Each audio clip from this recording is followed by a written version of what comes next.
Hey guys, welcome back to Nikke. In today's video, I wanted to have a chat with especially the free-to-play players out there and just go through and explain to you guys my logic when we look at events and stuff like that and resources that I prioritize. I want to explain to you guys why I'm, like, for instance, I think core dust is a big bottleneck, but why I sort of prioritize that and just give you guys my logic. Now, I'm not saying I am right when I go through this, but I want to explain it to you guys.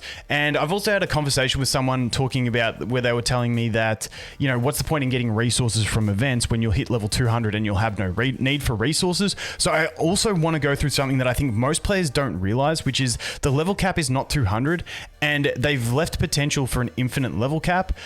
We don't know exactly how it works because no one's got there yet, but I'll show you examples from other games that use the exact same system and how they work and how I'm sort of getting to my conclusions. So basically, I want to have a chat about resources for free-to-play players and basically the way I come to my conclusions, keeping in mind I am not 100% correct because we don't know, because no one's played through to level 200 and beyond as a free-to-play in this game to know exactly what's going on. But when I give you guys my suggestions, you don't have to follow them, and I just wanted to let you guys know where my basis comes from for what I'm gauging, what I want to get is basically what I'm trying to do in this one. So first off, let's go into like why I think that for me personally, I like prioritizing the core dust. Now, like when you're in these stages, like I'm 107 at the moment, working up to 108 and then eventually to 120, it's very enticing to go ahead and grab the data sets to level up because you need data sets, that's the crunch here, to keep leveling up.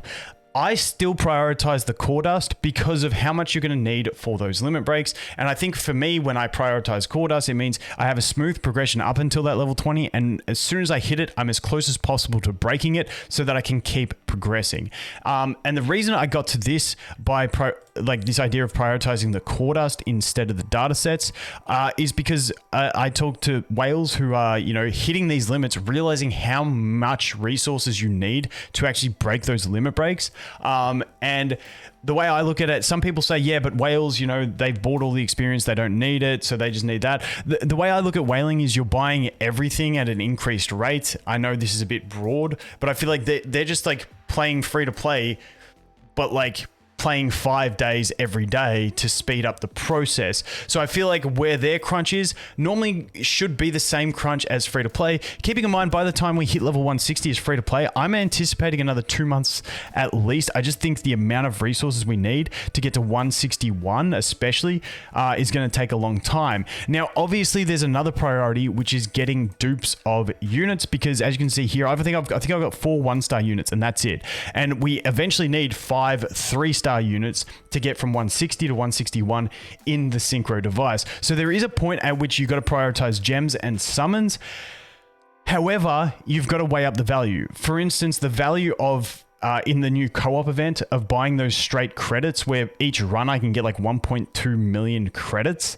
It just feels like I just can't see the value in then, instead of getting all those credits, like 12 million or whatever credits we get from the event total, I can't see justify buying 500 gems, so 1.6 pools, instead of all those credits that can help me. So yes, there is a point at which you've got to prioritize summons, but there's also a value proposition in where I would rather buy resources to get it. So like I said, I think dust is going to be the main one. So I normally prioritize dust first and resources that seem better value than the summons that we can get in events. Even though, keeping in mind, we do need to eventually get those dupes. So when we look at, for instance, the No Caller ID event, which is the one that I've had a bunch of conversations in the comments about, if we look at this shop, when I say don't get the high quality mold, I don't mean don't get it at all. I mean leave it till last. The rest of this stuff will increase your team's power as soon as you get it. Like you go and dump these in, so it's giving you a boost now. The high quality mold has a chance to increase your team's power if you get lucky on it, but you could also just get an SR. Or you could get a dupe of a unit that contributes to your first 5 3-stars. Now, when you pop a high quality mold, I did the math, it's about a 7% chance to get a unit that's going to be one of your first 5 3-star units. So it's a very low low chance. And that's why I always say leave these till last, because this stuff impacts you right now and might get you pushing further in campaign. Whereas this stuff is more of a, you know, a shot in the dark. If you prioritize this, get this first, and you get an SR with a 40% chance, you're going to be pretty pissed. So just keep that stuff in mind. Also, while we're looking into this event, when I say like I'm prioritizing the core dust, when you look at this, 150 core dust for 15 versus 50 for 10, basically the value prop of this, when you look at the similar prices, is 30 re-energy is the equal cost of 15 core dust. So for me, I'm picking up the re-energy, because if we look at just my AFK loot here, when I could get 30 re-energy for 15 core dust, look at my AFK loot here. I've got 2 re-energy versus 69 core dust. Yes, pathetic. I know. I did not plan that. The game just has a way of doing these things. But like, why would I then go buy core dust at 15 when I could, instead of 15 core dust, get 30 re-energy? It just doesn't seem like it's valuable. So at even value props across resources, like I said, I'm prioritizing my core dust. But if there's a value prop that just outweighs it, like the credits in the co-op event or the re-energy in this event, then I'm going to go ahead and prioritize what is a better value proposition, because that's just what makes sense in general. And that's what you've got to weigh up. And I'm not going to be able to tell you what's right for you. You've got to make your own decision, but I'll always show you the value proposition against different items in events when we get them. And I'll tell you what I'm doing. I'll always put a little disclaimer to let you guys know, because once again, no one's played the game all the way to know what is actually the most needed resource along the way. That's the first thing. The second thing I want to talk about is in the outpost is the max level of characters. So this is one, like I said, I think a lot of people don't realize this, and a lot of people won't realize this for a long time, because I think it's going to take a really long time even for whales to get to level 200. But level 200 is not the level cap. So it actually shows you in the info. If we jump in here to the synchro device and we go enter, and then we hit the info button in the top left, I want to take you down to the very bottom of it. Maximum synchro level. Highest Nikke level, which is 200, plus number of Nikkes owned times 1, plus total number of Nikke limit breaks times 1.334. So the limit breaks, I believe, only include the 3 stars, because the rest of them are, I can't remember what they call it. It's not limit breaking. It's like a core upgrade or something like that. So I believe it's only 3 of these per Nikke. But as you can see, level already goes, and we don't know if this includes Rs, SRs, whatever. So you can see that the max level is like already well like into 4, 5 plus 100. So that's that. Now, when I talk to people about this, I left my head up there. That's really weird. Okay, so when I talk about this, some people think that it's like when you get to level 200, however many, like it just increases your level of your Nikkes. I don't believe that would happen. If you get to level 200 and you've been at that power, and then all of a sudden your Nikkes jump to level 400, it's just going to break the game, and like you're going to far outpower everything, and it's going to be pointless.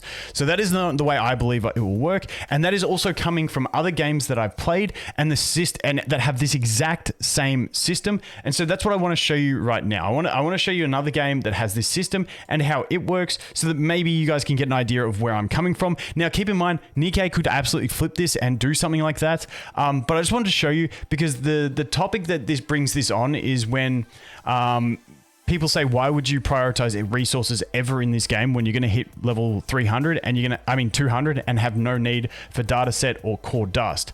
I just wanted to show you that I believe, based on what I've played in other games and this info in the synchro device, that we will have an infinite need for the core dust and the data sets. So if I go here, up here on screen, this is AFK Arena. Now, I know a lot of you guys won't be into this game. I've just played it for a very, very long time, and it has all the core systems that Nikke has. And in this game, if we jump over here and we take a look, you'll see that every character, this is like the equivalent to the Nikkepedia, it says max level is 240. Now, if we go over to here, the Resonating Crystal, which is their version of the synchro device, up until you hit level 240 with 5 characters, you normally have the same. On this podium, there's normally going to be 5 characters that are your top level characters. Everyone below goes into it. However, once you hit a full team of level 240 characters in this game, which is the equivalent of 200 in Nikke, everyone just goes below it.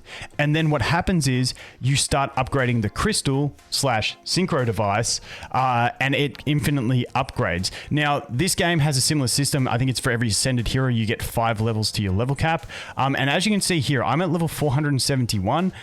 But the max level I can achieve is 545. And this is the way I believe Nikke will run it. And as you can see down the bottom here, they run the exact same upgrading system of needing gold / credits, experience / datasets, and then dust / core dust. So it's the exact same system and you just infinitely need to do it. So that is the system I believe Nikke will use. And I just wanted to show you guys that because every idle game that I've played since AFK Arena that has this crystal / synchro device type system, they always call it something different, but it always operates the same way. So that's why I'm led to believe Nikke will do it the same way. Now, once again, I could be wrong, but that is just the best. You know, at some point, you've got to make your best estimation of what you think the game's going to do. And that's why when people say to me, why would you prioritize resources when at the end of the day, you're going to hit level 200 and not need them? I believe you will always need them. Now, if I'm wrong and you don't need them anymore, maybe they stop giving you datasets and core dust in your AFK loot, but maybe it buffs your gear drops or something like that. So in that case, it would still not be a bad idea to boost your resources because then you start getting better gear faster. So that's just basically the roundup of everything I wanted to look at that I've been discussing with people in the comments, and just let you guys know where I'm basing some of my information on and my sort of the way I anticipate the game to go. Once again, could be completely wrong, but when we go into these events and I talk about what I am getting and stuff like that, you don't have to follow me. I could be wrong. Once again, you don't have to do what I'm doing, but I'm just going to let you guys know what I'm doing, and I just want to make a video letting you know where I'm basing my opinions on what I want to get from. And I'll put a little disclaimer at the start of every event when I do go through what I'm getting, but I just want to make a bit more of an in-depth one to let you guys know some of the processes that I'm looking in these games. And if any of this stuff does change, for instance, we see some whales hit level 200 and you know the system is different, I'll definitely cover it and let you guys know, and then it might change up what I do. But in these early days, we don't know. I'm just running off the best that I have. But anyway, guys, that is going to be it for this one. Thanks for watching. Hope you have an awesome day, and I look forward to seeing the next one. Cheers.